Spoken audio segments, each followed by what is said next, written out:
की आपल्या चांदूर रेल्वे शहरात 22 नगरसेवक, 1 अध्यक्ष, 3 आमदार एवढे मोठ्या संख्येने जनप्रतिनिधी लाभले असून सुद्धा चांदूर रेल्वे शहर आपल्याला विकासापासून नमस्कार, MB न्यूज म्हणजे महाराष्ट्रातील बातमीपत्रामध्ये आपले स्वागत आहे. मी मंगेश.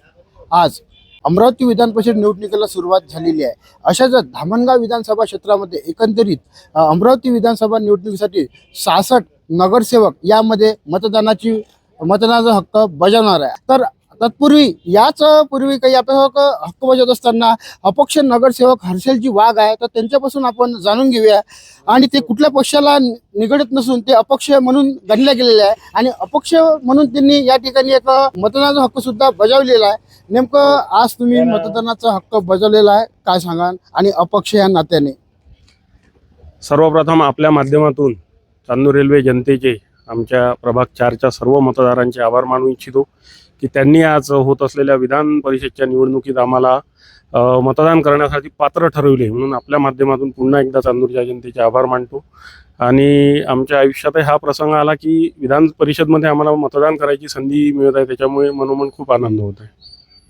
तुम्ही या ठिकाणी मतदान केलेलं आहे अपक्ष या नात्याने. अपक्ष नात्याने मतदान केले असतात, तुम्ही कुठल्या पक्षासाठी मतदान करणार होते आणि काय होते? तसं मतदान सांगत नसते, पण कोणाच सांगा. मतदानाची जर आता आपण पार्श्वभूमी पाहू, गेल्या महिनाभरातले जर सगळे चित्र पाहू, तर माझ्या अंदाजानं रणांगणात पैलवान एकच आहे. तर त्याच्यामुळे असं कोणाला दिलं हे तर नाही सांगू शकू, पण पैलवान एकच आहे.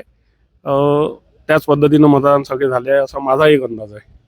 नाही, आज सकाळीच प्रवीण पोटे पाटील यांनी एक प्रतिक्रिया दिली का मी 1001% म्हणून विन होणार आहे, म्हणजे जिंकणार आहे. आणि अपक्ष या नात्याने तुम्ही त्यांच्याबद्दल काय सांगा? 1000% हा बरा वर्ड मतदारसंघात चालताना दिसतोय. आमचे सतपालजी सांगत होते की 1000% काय आहे काही कळलं नाही. पण कोण निवडून येईल, कोण पडणार, जय पराजय हा 22 तारखेला आपल्याला नक्की दिसून येईल.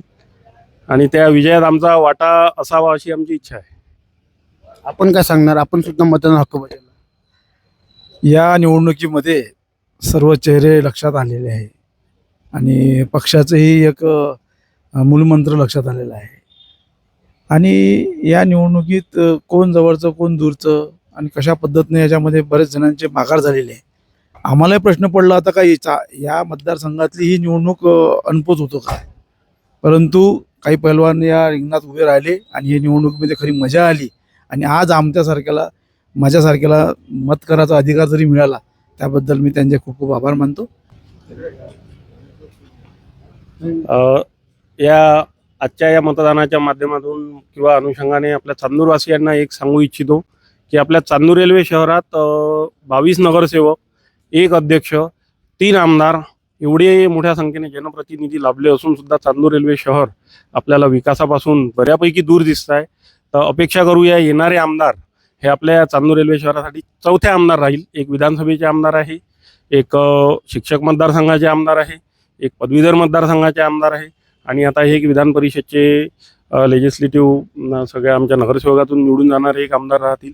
तर यांच्याकडून आम्ही अपेक्षा ठेवू की चांदूर रेल्वे शहरात जे विकासापासून कोसो दूर गेले आहे याचा विकास लवकरात लवकर करण्यात येईल.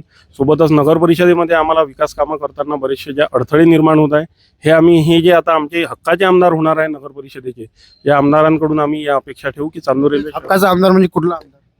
जे कोणी होईल ते नक्कीच नगर परिषद नगरसेवकांचे सगळे हक्काचे आमदार राहील.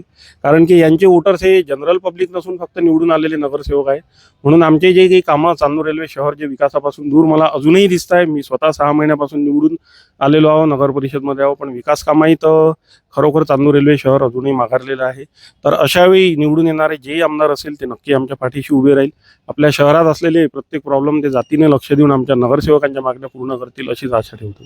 नक्कीच अपक्ष नगरसेवक हर्षलजी वाघ यांनी या ठिकाणी स्पष्ट भूमिका मांडली की जो कोणी आमदार विधान परिषद निवडणुकीमध्ये आमदार होणार त्यांनी चांदूर रेल्वे शहराकडे लक्ष दिलं पाहिजे. तसेही चांदूर रेल्वे शहर दिवसेंदिवस मागे येत आहे हे सध्याची परिस्थिती निर्माण झालेली आहे. पण त्यांनी MB न्यूजशी बोलताना सांगितले की शहरासाठी एक मागणी केलेली आहे, जो कोणी आमदार निवडून येणार त्यांनी चांदूर रेल्वे शहराकडे लक्ष देणे गरजेचे आहे असे हर्षलजी वाघ यांनी म्हटलेले आहे. तर बघत राहा MB न्यूज म्हणजे महाराष्ट्रातील बातम्या. लाईक करा, सबस्क्राईब करा. मी मंगेश, धन्यवाद.